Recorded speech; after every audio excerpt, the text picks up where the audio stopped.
Olá, eu sou Lívia Leão e esse é o Li no Livro.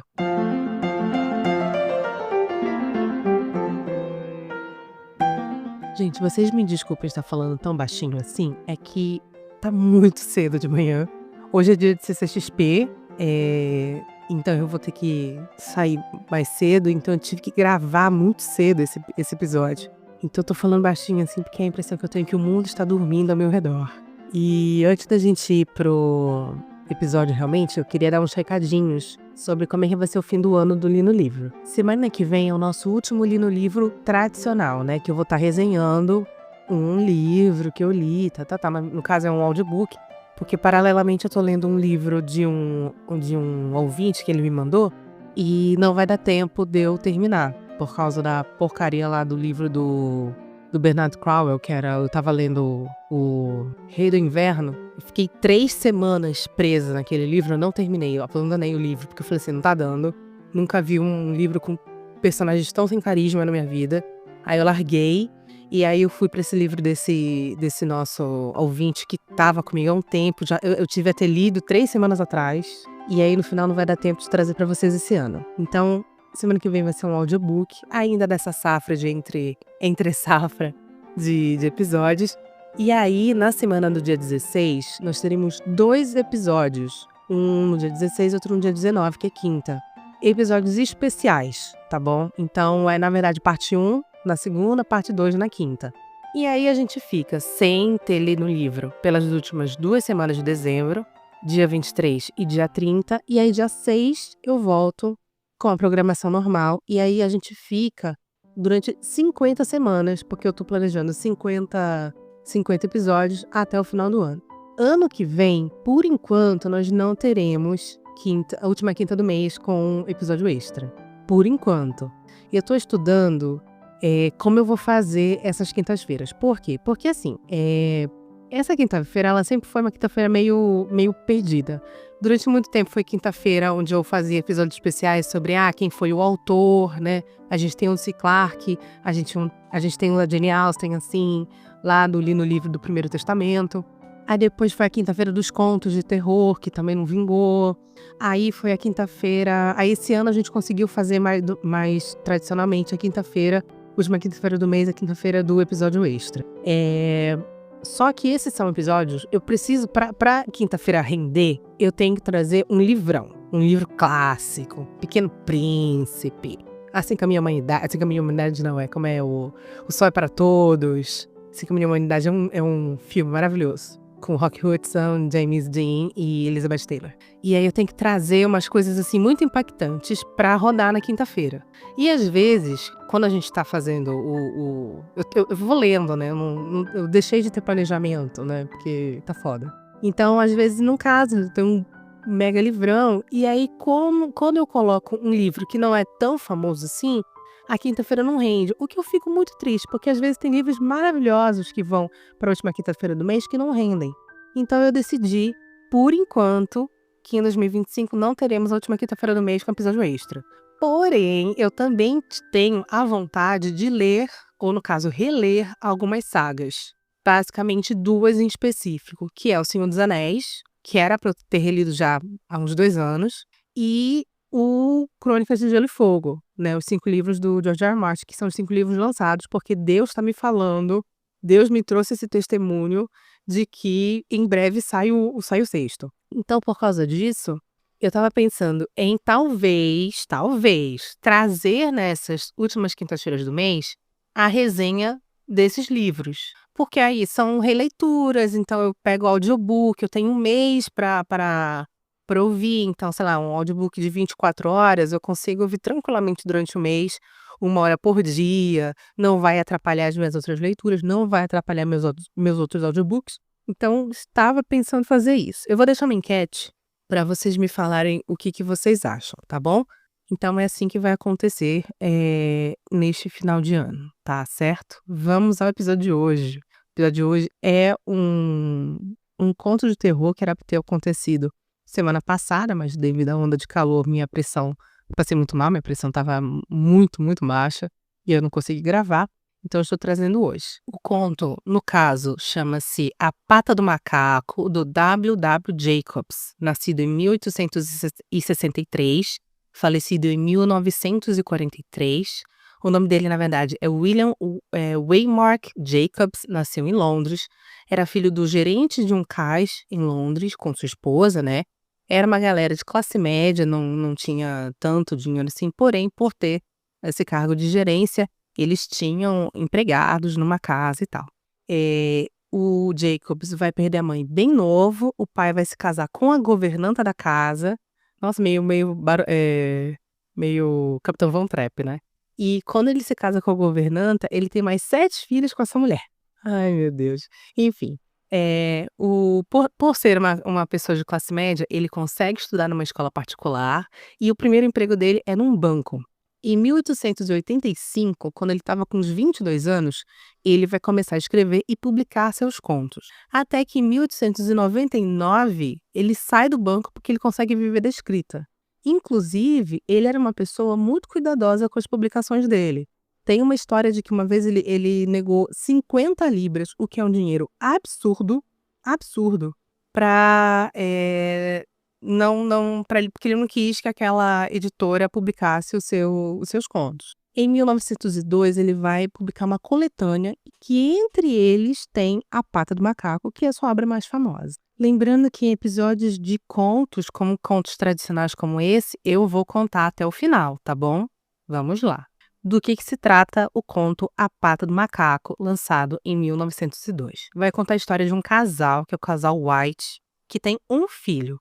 É dito que esse casal já teve outros filhos que por guerras e, enfim, coisas da vida vieram a falecer e ficaram só com esse filho que era o mais novo. Eles recebem na casa dele um amigo, que é dito que é o major, sargento, general, sei lá, enfim, é um militar. Que é um militar britânico que serviu durante muito tempo na Índia. E quando esse militar chega, ele é um cara meio assim tenso, né, um cara meio estranho, e fala para eles que na Índia ele adquiriu um amuleto que teria uma maldição ou um encantamento. Eu não vou lembrar exatamente, eu li esse conto esse ano, mas faz um tempinho. Eu não lembro exatamente como ele se refere a isso, mas enfim, ele fala que este amuleto concede 3 desejos a 3 homens. E que foi dado para ele por um homem, ele fez um desejo, ele não se deu bem com o desejo que ele fez, e agora ele quer jogar fora porque ele não quer passar isso adiante. E este amuleto é uma patinha pequenininha. Ai, credo, deve me dar uma agonia eu lembrar, gente. Ai, é uma patinha pequenininha de um macaquinho mumificada. Ai, credo, gente, é horrível. Ai, que agonia, já penso no pobre do macaquinho maneta. Ai, que horror, gente. Ai, não dá, gente. Essas coisas de patas de macaco, rabo de coelho, me dá muita agonia. Enfim. E aí ele quer se livrar desse amuleto, porque a realização do desejo dele não trouxe algo bom para ele. Aí ele joga fora lá na casa dos caras e vai embora. Só que aí o pai da família resolve pegar o amuleto porque é um cara cético que não acredita exatamente no que é dito. Só que quando ele pega, o filho dele fala assim: ah, não, vamos ficar, já que você não acredita, faz um desejo aí. Porque se não for real, não vai se realizar. Se for real, pelo menos se realizou um desejo.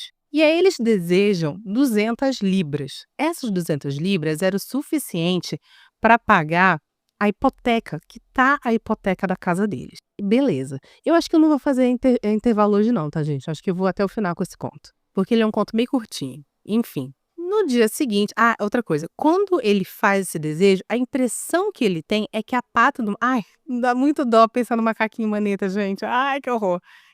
A pata do bichinho parece... Ele fala que a impressão que dá é que ela se mexeu, ela deu uma contorcida nos dedinhos. Ai, tadinho, nos dedinhos. Enfim, vão dormir. No dia seguinte, o filho sai para o trabalho. Os pais não trabalham mais.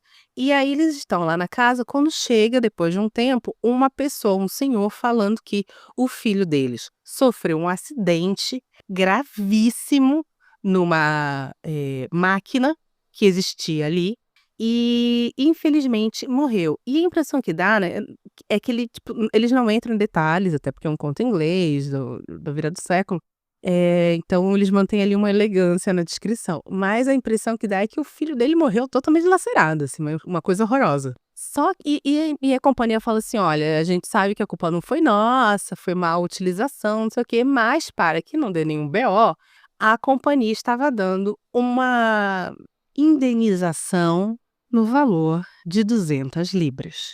Esse menino vai ser sepultado. É muito triste, é muito bem escrito como, os pais sentem um pesar muito grande pela perda desse filho, que é quando, por sinal, aqui que é revelado que eles já tiveram outros filhos que faleceram, e eu não sei vocês, se vocês tiveram pessoas que tiveram esse tipo de morte que para mim é totalmente antinatural, que é o filho morrer antes dos pais.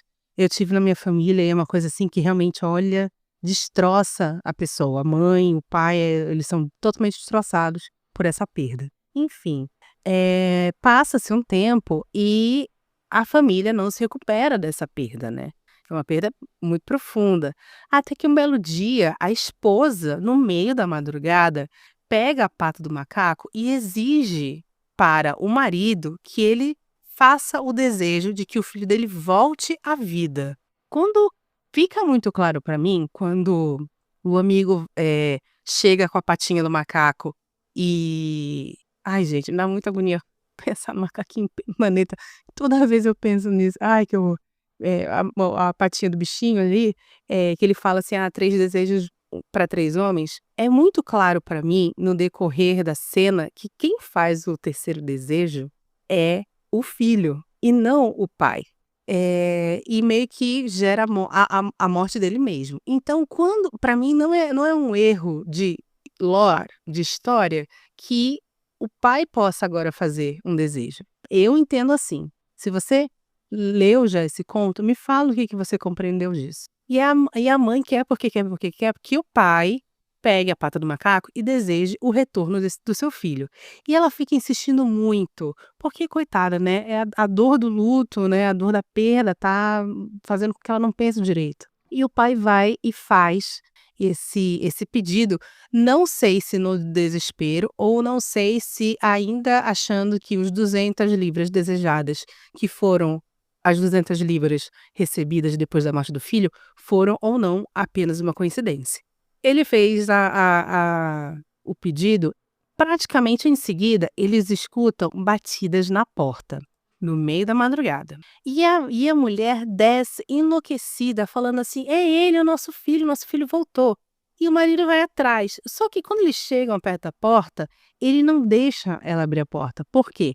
Porque por uma impressão horrenda, horrenda de que, aquela criatura, o que quer que seja, que está batendo na sua porta no meio da madrugada, não é o seu filho. E mesmo que fosse, lendo o texto, eu fiquei pensando assim: enfim, como é que esse homem voltou? Porque fazia pelo menos uma semana, esse rapaz morreu muito machucado, né, então assim, como esse corpo voltou? Ou era uma coisa meio etérea? Mas estava batendo na porta, então tinha massa, né, para bater na porta. Então assim, são coisas que ficaram me perturbando a cabeça quando eu li o conto. Até que então ele rechaça a criatura que está atrás da porta batendo, pega a pata do macaco e deseja que o filho volte a estar morto. Mais uma vez, eu entendo que o outro desejo da volta do menino foi feito pela mãe, tá? Então, acredito que finalmente o pai está fazendo seu primeiro desejo aqui. E aí, para a batida da porta. Do nada, a batida da porta para. E aí ele vai se aproximar da porta e quando ele abre a porta, não tem ninguém lá fora. E acaba o conto. Aqui tem uma coisa que eu adoro, que acho que eu já até falei, e é um dos fatos que eu gosto tanto do livro do Exorcista. Eu adoro o filme, acho o filme incrível, mas em termos de história, desenvolvimento de história, eu acho o livro melhor. A não certeza do que está acontecendo, a não certeza de que realmente o que aconteceu ali, ou que está acontecendo ali, é algo sobrenatural. No Exorcista, desculpa se eu estou me repetindo sobre esse exemplo, mas enfim. No Exorcista, o personagem principal é o policial que está investigando Lembra que existe uma morte que ocorre lá na casa da Regan, que a mãe deixou ela com um amigo e com a babá sai por alguns minutos para comprar alguma coisa, esse amigo morre, né, ele meio que cai lá da janela do quarto da menina. E aí é designado um policial para tratar do caso. No filme, esse policial, ele é um zero à esquerda, é o coadjuvante do coadjuvante. No livro, ele é o personagem central. Então, ele traz, assim como ele traz as possibilidades de sobrenaturais para o livro, missa negra e não sei o que, não sei o que, ao mesmo tempo, ele também traz a possibilidade de ser, por exemplo, uma situação de uma menina, um distúrbio psicossomático ou psiquiátrico de uma criança que sofre uma rejeição muito grande, de um pai ausente, de uma mãe solteira, provavelmente ególatra, enfim. Isso para mim é muito legal dentro desse livro. Assim como, por exemplo, eu acho muito legal o Exorcismo de Emily Rose, que na verdade um dia desse eu reassisti esse filme, ele não envelheceu tão bem quanto eu lembrava, mas ele para mim é claramente um filme de tribunal e não um filme de capirotagem. E aqui no Pata do Macaco eu sinto muito isso também, que na verdade ele é um conto que este final, ele me traz essa impressão. Gente, podia ser qualquer coisa. Podia ser uma pessoa um bêbado, podia ser um galho de árvore, podia ser um bichinho batendo, sei lá, enfim, podia ser muitas coisas, que que poderiam gerar essas batidas na porta. Mas tendo em vista que aquelas pessoas estavam impressionadas com aquele amuleto cheio de misticismo, vindo de um país místico, né, porque a Índia, na cabeça dos ingleses, é esse país cheio de mistério e coisas incríveis e tal, tanto que a gente tem essa Índia sendo retratada em outros livros ingleses, como o Jardim Secreto e a Princesinha, né, são esses livros que têm essa Índia mágica e tal. Então, a gente já tem essa visão. São personagens que estão vivendo um luto terrível, né, e que vão ter as suas escolhas influenciadas por esse luto, por essa perda, por essa dor. Então, isso me faz pensar exatamente isso. Realmente era algo sobrenatural? Era o filho dilacerado, cadavérico do outro lado da porta ou não? Ou era só uma coincidência? Mas aí seriam 2 coincidências, né, porque tem o filho batendo na porta e tem os 200 libras recebidas. Enfim, esse tipo é um conto muito curtinho, mas ele me faz pensar bastante sobre o que está acontecendo ali. Então, particularmente, eu gosto desse conto, achei muito divertido. Ele é um conto, mais uma vez, muito, muito rápido. Eu li, ele estava de graça no Kindle. Não acho que ainda esteja de graça, ou foi R$1, eu não lembro. Mas foi assim, uma coisa assim, irrisória. Então, eu super indico se você quer ler e ter mais informações.